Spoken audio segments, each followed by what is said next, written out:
Hi there, I'm Dre, the host and founder of the Dragon Network, an online member-based community where health IT professionals can share ideas, discuss experiences, and collaborate with one another on all things related to health IT.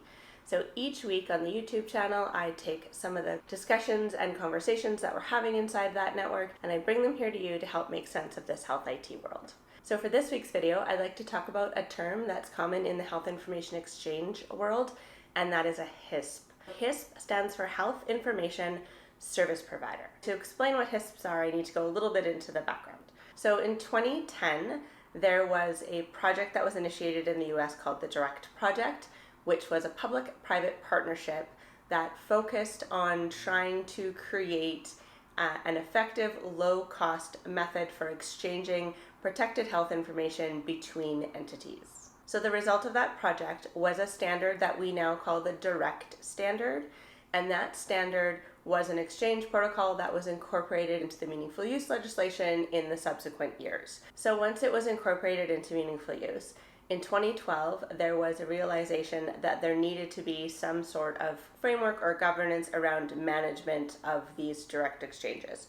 So a group called the Direct Trust was established to oversee the rules of the road, if you will. So this Direct Trust group, which I'll link to in the description below, is a membership-based community that looks after a couple things. So they are an ANSI accredited standard organization, so they do look after the standards that are part of this direct messaging framework.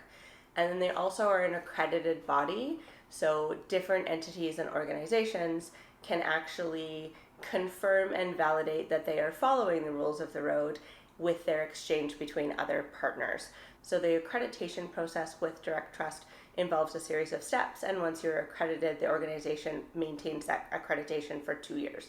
So it does need to be renewed, and you do need to sort of keep going with that. It isn't a one-time and finished deal. So this direct standard is really a framework for exchanging CCDAs and CDAs, which contain primarily structured but some unstructured data between organizations. So the standards dictate how the messages can be sent, how the messages will be received, what the wrappers and security protocols are going to look like when they're in transport. So everything around certification between the bodies to make sure that their certificates align so that the sender and the receiver know who each other is. All that kind of stuff is actually governed by that group. So what a HISP does is those service providers actually provide the exchange platform for you to send messages back and forth on. So the easiest way to think about this is if you're thinking about email. So if you buy a new Mac laptop, you will have the Apple Mail program installed on it already. So that is sitting there, that's waiting, everything is great, it has a set of parameters around it, everything is good. However, you won't be able to actually send or receive any emails unless you have an account with an email exchange provider. So you can draft an email all you want, but it's not going to go anywhere unless it's attached to an actual service provider. And you have email addresses to send to, you have one to receive with, and you have someone that's managing the transport of that message. A HISP is something similar. So it is going to manage the transport of those direct secure messages between health organizations. Another thing that the HISPs typically do is they have a directory of all the participants in their HISP.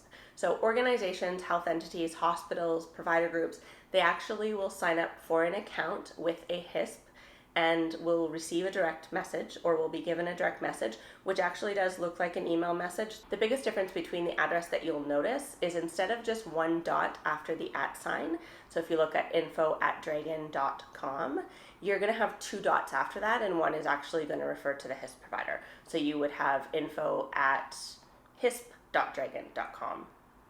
So you're going to have 2 dots after that. Most HISPs will provide a directory of all of the addresses that they have so that you can easily exchange information between other members of that HISP. And again, the information that we're exchanging are CCDAs and CDAs. So they are patient records, summary records, visit records, discharge summaries, those types of things that are specifically related to a patient that are being sent from one care provider to another for the purpose of continuity of care. So as you can imagine, with multiple different HISPs out there, there are some choices that everyone needs to make. Similar with the email programs, you can get an Apple account, you can get a Google Gmail account, you can get a Microsoft Exchange account, There's a whole bunch of different HISPs that you can have as options. Now, some HISPs do have direct relationship, contractual relationships with others.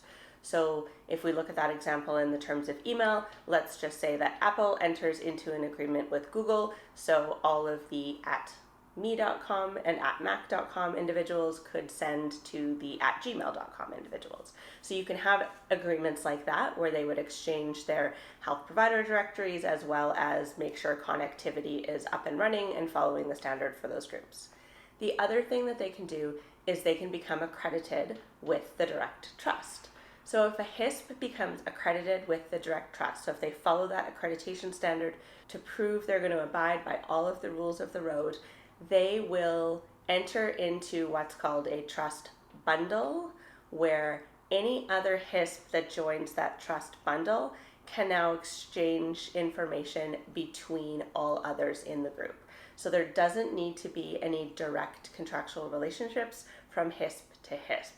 The HISP just needs to have an accreditation and be connected as part of the bundle. So they have to abide by the rules of the road. Their directory would then be incorporated into the trust bundle, and you can go about exchanging that way. So that trust bundle has been around for quite some time now, is definitely something that was utilized quite heavily with meaningful use. So there were certainly HISP to HISP connections and contractual obligations that were set up, but as more and more people started exchanging CCDAs, more and more organizations started as HISPs join in this trust bundle, and that's really where a lot of them are connected right now. So in 2019, the Direct Trust actually passed the milestone where more than 1 billion records have been exchanged through those HISPs that are connected to the trust bundle. So I realized this video was just a high-level overview. I'm hoping that now when you hear the term HISP, you'll understand a little bit more about what it means and how it sort of factors into the whole direct standard and to the direct trust, what that bundle really looks like. If you do have questions, go ahead and put them in the comments and let me know. I'll also put some links down in the description, as I mentioned before, so you can check out a little bit more information on this. And I hope that you have a great day. I will see you again soon.